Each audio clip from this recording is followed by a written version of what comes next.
उसके यहाँ से चाकू घोंपा गया मुंह से और यहाँ को चाकू निकाला गया। गर्दन पूरी अलग कर दी गई थी, पीछे से गर्दन इतनी जुड़ी हुई थी। उसके दोनों ब्रेस्ट को काट दिया गया था बुरी तरह से। जो उसके प्राइवेट पार्ट थे, यकीन मानिए प्राइवेट पार्ट को इतनी बुरी तरह से काटा गया था, बहुत बुरी तरह से। कोई अंक नहीं छोड़ा जहाँ पे चाकू नहीं मारा उसका।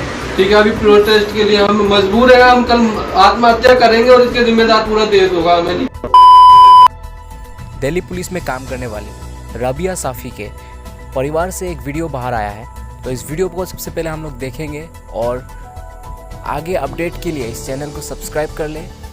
इस मामले में लेटेस्ट अपडेट आप सभी तक सबसे पहले पहुंचाएगा हमारा चैनल। कपड़े उतारे गए, वहाँ पे नहलाने वाली जो लेडीज थी, क्योंकि जेंट्स कोई भी नहीं जा सकता, लेडीज ने जब वहाँ पे देखा, खुद उसकी माँ वहाँ मौजूद नहीं थी, लेकिन देखने वाले वहाँ थे मौजूद। मेरी माँ, मेरी अम्मी मेरी वहाँ मौजूद थी, लड़की की बुआ है वो, मैं मेरा भाई, ठीक है, वो मेरी मोहरी बहन थी, वो मौजूद थी वहाँ पर। उन्होंने देख के चक्कर आ गया था उनको। क्यों? क्योंकि मैं आपको बताता हूँ, आज मैं बिल्कुल सच बताऊंगा जो भी चीज़ है। उसके यहाँ से चाकू घोंपा गया मुंह से और यहाँ को चाकू निकाला गया। ठीक, पहला चाकू यहाँ से घोंपा, यहाँ को निकाला गया। दूसरा चाकू उसके यहाँ मारा गया, सीने पे यहाँ भी मारा गया।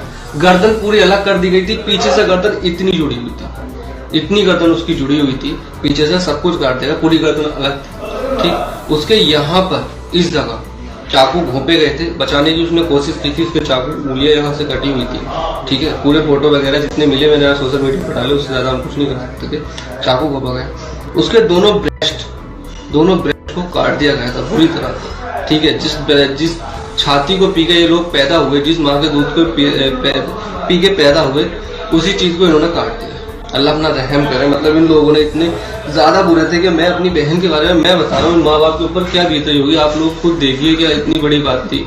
ठीक है, फिर वहां पे उसको मतलब जो उसके प्राइवेट पार्ट थे, यकीन मानिए प्राइवेट पार्ट को इतनी बुरी तरह से काटा गया था, बहुत बुरी तरह से। देखिए, मैं ये भी कह सकता हूँ कि हो सकता है कि हमारे साथ इतनी बड़ी साजिश रची जाए। 26 तारीख की रात से लेकर के अभी तक केस में कोई भी जांच नहीं हुई है। लड़का जहाँ गिरफ्तार हुआ दिल्ली में आकर के, वहाँ से आए कहानी नहीं बनी है। वहाँ की पुलिस हमारे साथ कोई कोऑपरेट नहीं कर रही है। कल हम उसके लिए गए, जो हमने प्रोटेस्ट किया संगम विहार में, वहाँ जाकर के पुलिस आती है, वहाँ से हमें उठा के भगा के मार के उठा देती है। कोई बात नहीं, बड़ी बड़ी पार्टी वाले लोग आते हैं चले जाते हैं, सब कोई मदद नहीं कर रहा है। आते हैं, रोटियां सेकते हैं, चले जाते हैं। बस मैं आप लोगों से इतनी गुहार करना चाहता हूँ कि जो सच है सच का साथ दे। मैं इस टाइम मेरी बहन है, मेरे मम्मी पापा मेरे साथ है, मैं उनके साथ में आपसे गुजारिश कर रहा हूँ, कल अगर हमारे साथ मदद नहीं हुई, हमारी कोई हेल्प नहीं हुई, तो कल हम जंतर मंतर पे जाकर के वहाँ बैठेंगे और वहाँ पे हम बैठ के आत्महत्या करेंगे पूरे परिवार के साथ। और आप इसके जिम्मेदार पूरा देश होगा। जब आज एक लड़की के लिए मदद करना आप नहीं आ सकते, तो कल क्या मदद करोगे? यहाँ पर ये लोग हैं, इनकी कोई सुनने को तैयार नहीं है, कोई आने को तैयार नहीं है। ये क्या कर रहे हैं हमें समझ नहीं आ रहा है। आप लोग साथ आए, मैं हाथ जोड़ के विनती है मेरी बहन के लिए मदद करना। आप आए, ये लोग हमारी कोई सुनवाई नहीं हो रही है। आप सर, आप हमारी सुनवाई करें, हम बहुत मजबूर हैं, लाचार हैं, हम हाथ जोड़ के गिनती करते हैं सर, हमारी मदद को आए।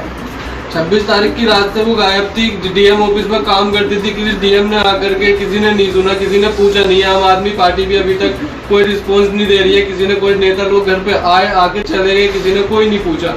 ठीक है, जहाँ से ये मामला रफा दफा करा गया है थाने में जाकर के वो लोग पूछ नहीं रहे, फोन नहीं उठा रहे हैं। वो लोग यहाँ तक फोन उठाने को तैयार नहीं है, जबकि वहाँ से और वो लोग बोलते हैं कि हम आपकी मदद करेंगे, और कोई सुनने को तैयार नहीं है। ठीक है, अभी प्रोटेस्ट के लिए हम मजबूर है, हम कल आत्महत्या करेंगे और इसके जिम्मेदार पूरा देश होगा। हमें नहीं कर सकते। आप लोग मदद के लिए आ सकते हैं तो आइए, नहीं आ सकते हैं तो कोई बात नहीं, आप पूरे देश के सामने हम करेंगे, ऐसा करेंगे। अब जो बोलना है बोल दो आप बेटी के लिए जो बोल सकते हैं बोलो। हमें न्याय चाहिए, हमें फांसी चाहिए उसको, इस दरिंदे को फांसी चाहिए। जिस तरीके 50 चाकू शरीर के अंदर डाल रखे हैं, कोई अंक नहीं छोड़ा जहाँ पे चाकू नहीं मारा उसका। जिस तरीके से आज बदन को काटा गया, स्तन को काटा गया, यहाँ तक कि उसके गुप्त अंगों में चाकू घुसा गया। मुझे कहते हुए शर्म आ रही है, मेरी छोटी बहन थी, मेरे मामा की बेटी है, मैं उसका फुफेरा भाई हूँ, या उसके मम्मी पापा है। Thank you so much for watching. Subscribe to Truth and hit the bell icon for the latest update. Thank you so much.